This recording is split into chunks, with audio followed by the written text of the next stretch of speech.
Richard Whitmore believed his life was perfectly scripted, wealth, power, and influence at his fingertips. But one quiet evening, in the golden glow of a luxury ballroom, something happened that money could never have prepared him for. His son, fragile and often overlooked because of his disability, took a step forward into the center of the polished floor. A black waitress, dressed simply yet with elegance, reached for his hand. And as the music began, Richard's world and everything he thought he knew about people began to unravel.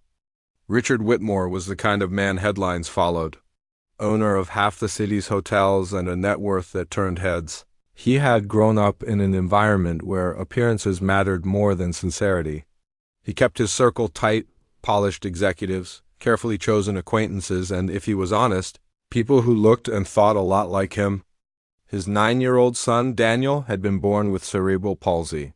Though he had a sharp mind and an infectious laugh, his motor skills made movement difficult, and public situations often left him anxious.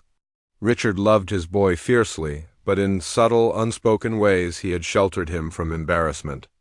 That evening's charity gala was supposed to be like any other, the elite gathered in their finest clothes, champagne glasses glistening under chandeliers. Waitstaff moved quietly between tables, invisible to most guests. Richard had noticed her only briefly, a young black woman with a neat bun and graceful movements, balancing trays with practiced precision.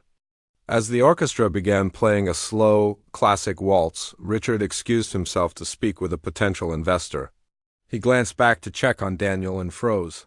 Daniel had left his chair. The waitress was kneeling beside him, smiling warmly, speaking softly. Then, in one smooth motion, she took his hand and led him toward the center of the ballroom. The crowd's murmurs shifted from polite conversation to quiet observation.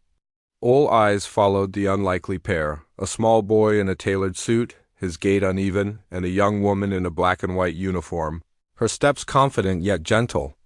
Richard's stomach tightened. This wasn't how things were done. Guests danced with guests, staff served and disappeared into the background.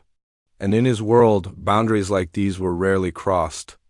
The music swelled, and she began to guide Daniel in small, careful steps. At first, his movements were stiff, his balance precarious. But her hand never left his, and her gaze never faltered. Slowly, his body loosened. He began to mimic her rhythm. Then, in a moment that seemed to defy the weight of his disability, Daniel took the lead, guiding her into a turn. The room reacted, some smiled. Others exchanged surprised glances. Richard's investor, still standing beside him, whispered, "Your boy's got courage." But Richard couldn't move. He was watching something he didn't fully understand, a connection unshaped by wealth, status, or even shared history. And then he saw it, the way Daniel's face lit up. It wasn't just joy, it was freedom. The waitress matched his every imperfect step, letting him lead, letting him own the moment. In the corner of the room, a couple whispered something and smirked. Richard caught the words unprofessional and inappropriate. He felt the old instincts stirring, the urge to maintain control, to protect appearances. But another voice, quieter, stubborn, whispered, "Don't you dare stop this." The music built toward its peak.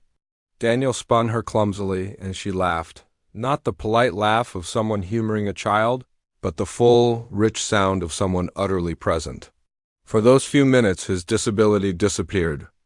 The song ended with a final, graceful dip, hers exaggerated to match his awkward but determined lead. The ballroom erupted in applause. Daniel, flushed and grinning, bowed dramatically. Richard's legs moved before his mind caught up.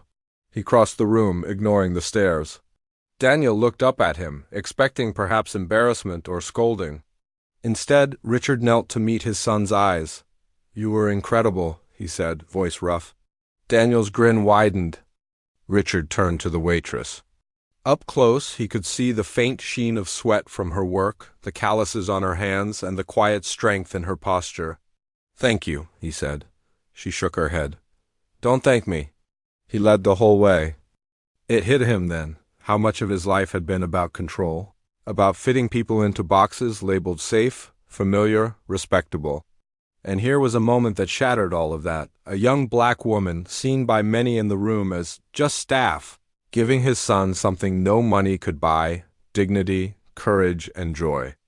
That night, Richard didn't sign the deal with his investor. Instead, he sat beside Daniel, letting him talk, really talk, about how it felt to be in the spotlight without fear. The next morning, Richard called the hotel's HR department. He found her name, Maya Brooks, and learned her story. She was working 2 jobs to pay for her younger brother's education, volunteering at a community dance program for kids with disabilities. Within weeks, Richard had funded her program.